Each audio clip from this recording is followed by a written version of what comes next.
Muy buenas, son las 8 de la tarde.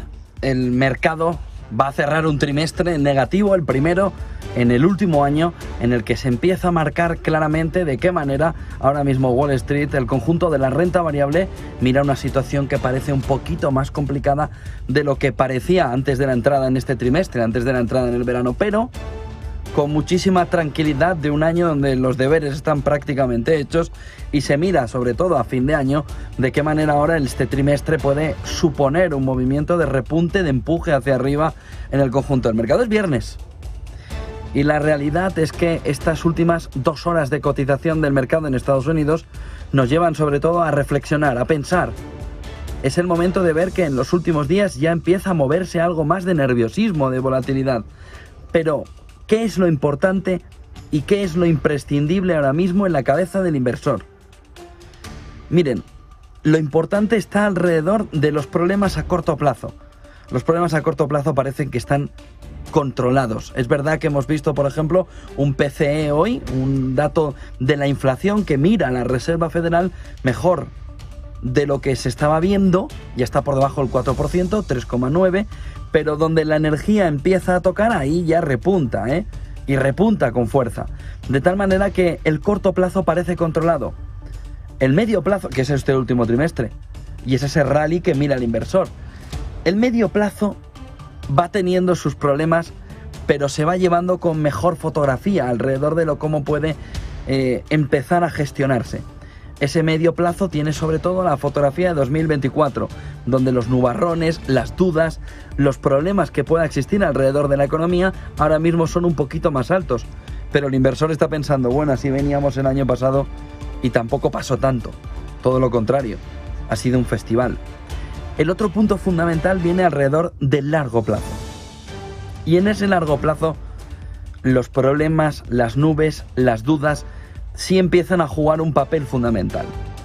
Miren, está acabando el trimestre, nos queda un trimestre para terminar este 2023 que se esperaba que fuera un desastre descomunal en los mercados y ha sido todo lo contrario.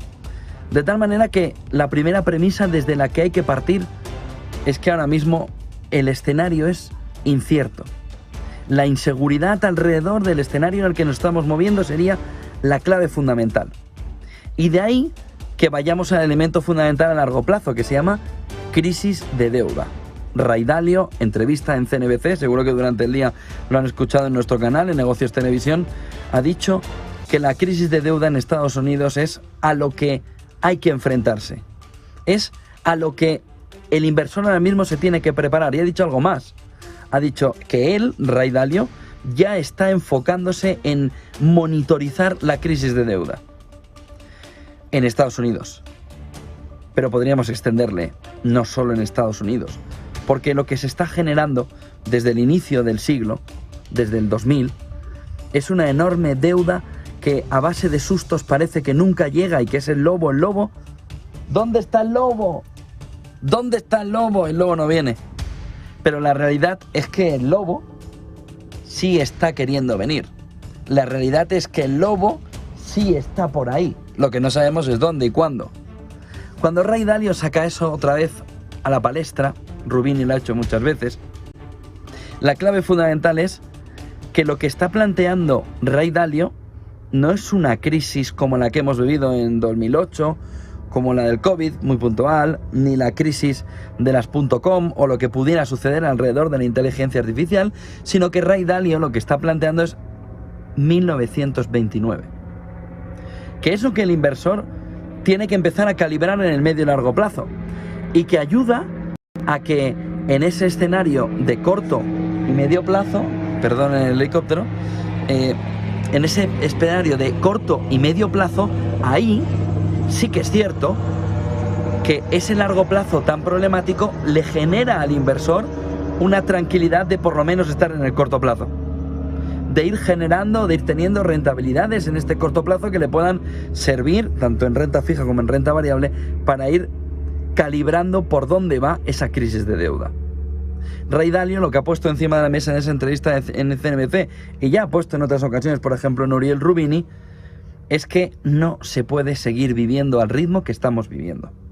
Puede que el lobo no venga, pero lo que es seguro es que antes o después va a venir. Puede que no venga hoy, puede que no venga mañana, pero que el lobo está ahí esperándonos. No hay ninguna duda. Alrededor de la crisis de deuda.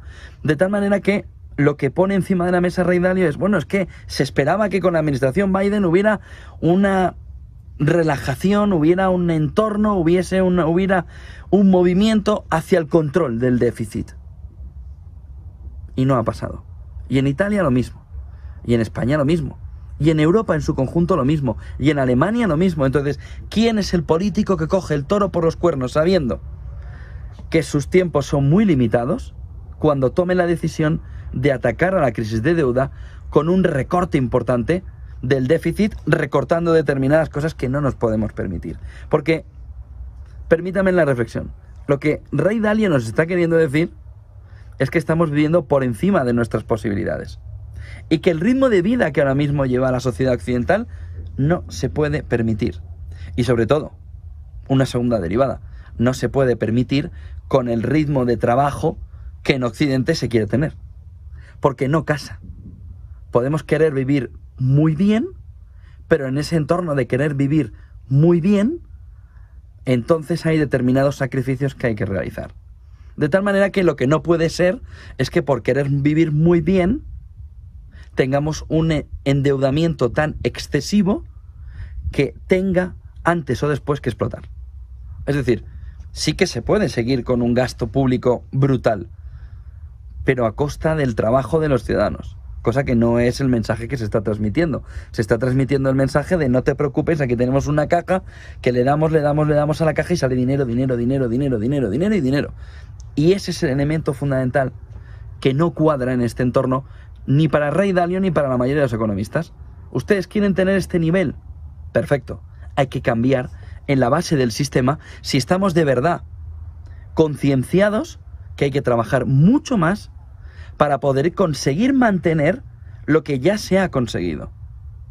Y eso en Asia se tiene a la perfección entendido. En gran parte del mundo árabe se tiene a la perfección entendido. En gran parte de Latinoamérica se tiene a la perfección entendido. Pero en Estados Unidos y en Europa, Reino Unido, no se tiene a la perfección entendido. Por lo que ese movimiento agresivo de deuda, sin tener una contraprestación clara de que ese endeudamiento viene para mejorar a futuro y no para ponerle una losa tan pesada que impida a la sociedad dentro de unas décadas poder seguir avanzando, bueno, unas décadas, dentro de 5 o 6 años. Piensen que en 2030 esos objetivos del desarrollo deberían haber empezado por la deuda. Y a partir de ahí todo lo demás. ¿Por qué? Porque el error fundamental, por ejemplo, en la transición energética, hoy escuchábamos hablar de ello a von der Leyen y también a Lagarde, está en intentar pensar que la transición energética se hace sin esfuerzo o se hace sin una transición de verdad del comportamiento del usuario, es decir, del ciudadano.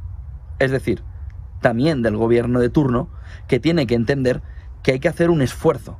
Es una inversión para conseguir un beneficio productivo a futuro. No es un dinero regalado que nos lleva a algo que es el siguiente estadio de nuestra sociedad sin ningún tipo de esfuerzo por parte del ciudadano, por parte de los gobiernos, que en el fondo son los representantes de los ciudadanos. De tal manera que, ojo con las palabras de Ray Dalio. Y a partir de ahí, hoy hemos escuchado, por ejemplo, a Bill Ackman hablarnos alrededor, también a BlackRock, a Larry Fink, alrededor de cómo el bono americano a 10 años se va al 5%. ¿Por qué? Por esta razón fundamental.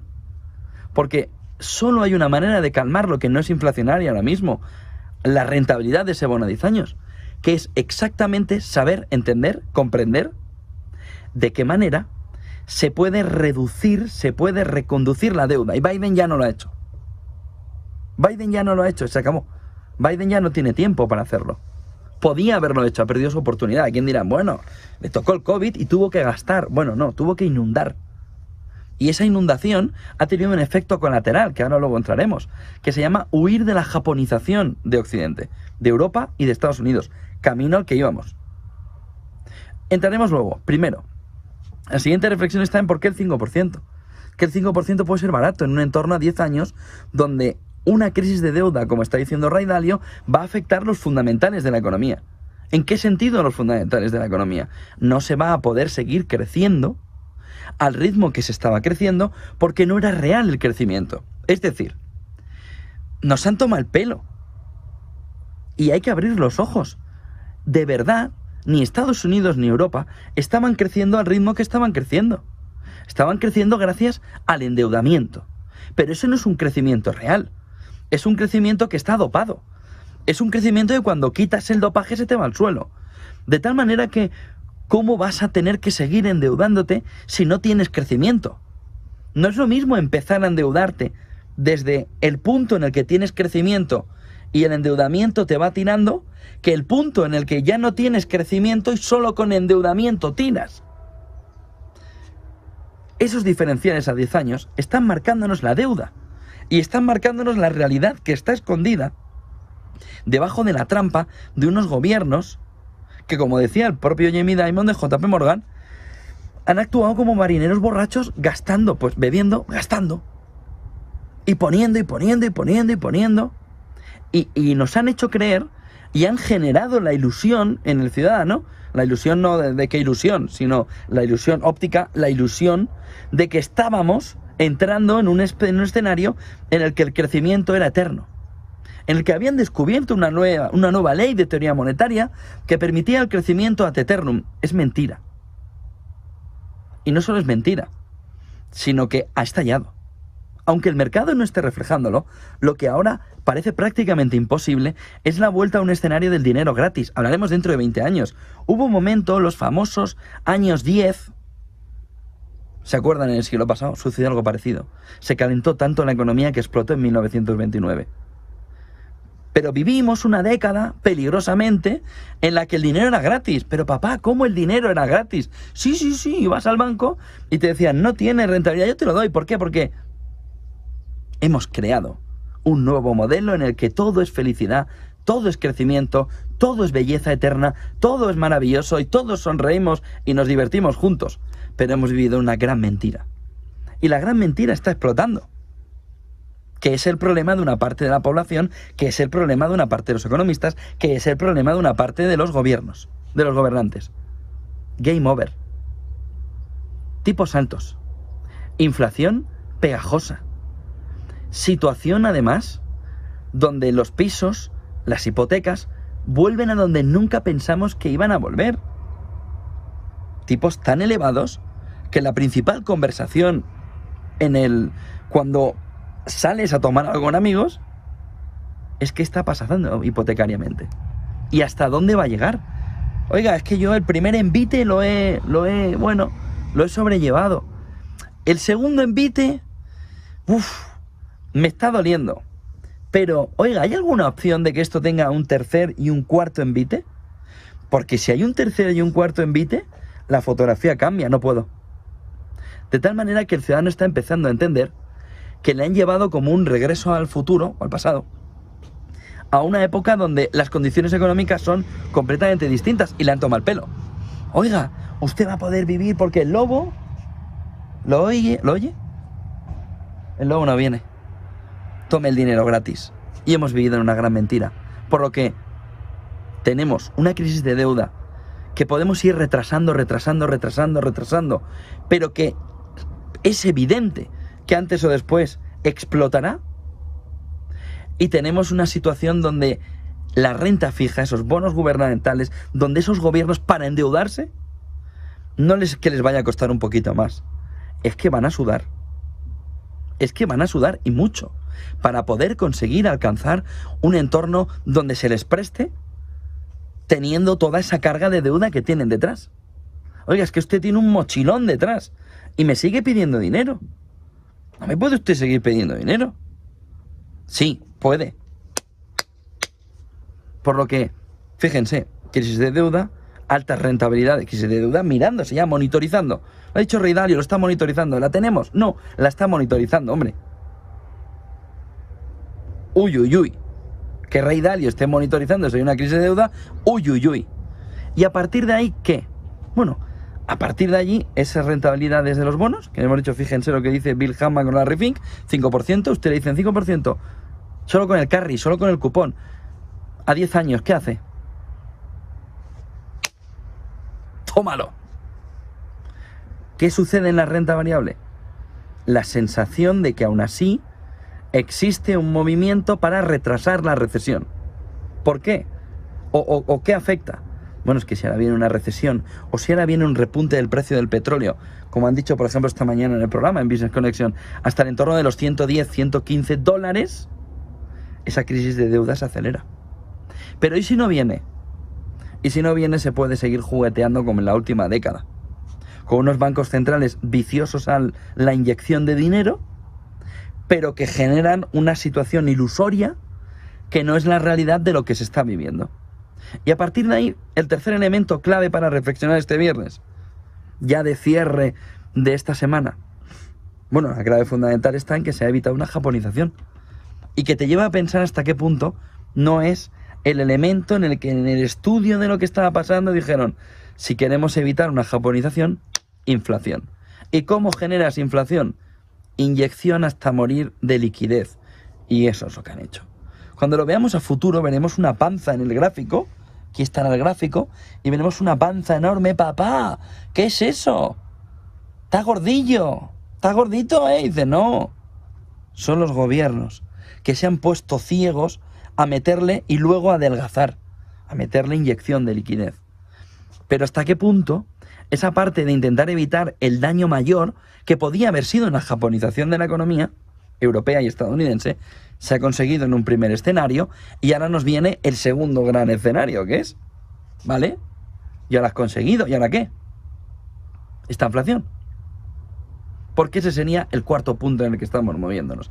Es la palabra evitar, el término a no tener encima de la mesa en esa conversación o en esa rueda de prensa de bancos centrales, pero es el elemento clave de toda esta fotografía. ¿Vamos a estar en un entorno de crisis de deuda hasta inflacionario?